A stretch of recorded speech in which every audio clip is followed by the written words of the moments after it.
Public જ્યારે tax અને વેરો ભરે છે એના પૈસા આ પબ્લિક પૈસા ભરે છે, આપણે કોર્પોરેશનમાં ટેક્સ અને વેરો ભરે છે એનો તો કે એના ઘર પાસે સફાઈ રહી, લાઇટની રોડની સુવિધા આપે, ભૂગર્ભની સુવિધા આપે અને આ સાઈડ કિચડ.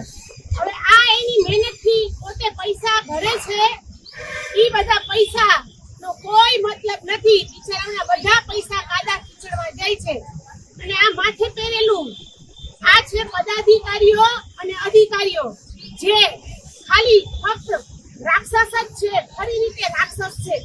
આ લોકોને જામનગરની જનતા મરે કે જીવે કોઈ જાતનો ફરક પડતો નથી.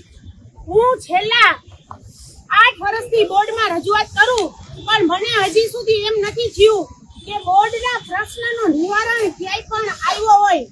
બોર્ડ ફક્ત ને ફક્ત ખાલી બોર્ડ બોલાવે છે, જોઈ લેસી, સાંભળી લેસી, કરી દેસી. બોર્ડમાં બોલવાય નથી દેતા. બોલતા હોય છે તો આપણે વચ્ચે છંછેડે છે, આપણી મસ્તી કરી લે છે, આપણે બોલવામાં મિસ્ટેક થાય, આપણે ઓછું ભણેલા હોય તો સામેના પક્ષવાળા જાહેરમાં આપણી મસ્તી કરી લે છે અને આવી રીતે બોર્ડમાં પણ બોલવાનો વારો નથી આવવા દેતા અને પછી બોર્ડ વોકઆઉટ કરીને વયા જાય છે. સરખી રીતે બોર્ડ હાલતો નથી, બોર્ડમાં બોલવા નથી દેતા અને આ પદાધિકારીઓ છે ને એક ટાઈપના રાક્ષસ છે, રાક્ષસ.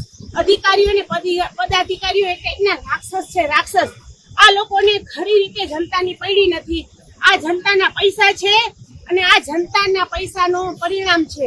આ એના પૈસા છે, કાદા કિચડમાં જાય છે.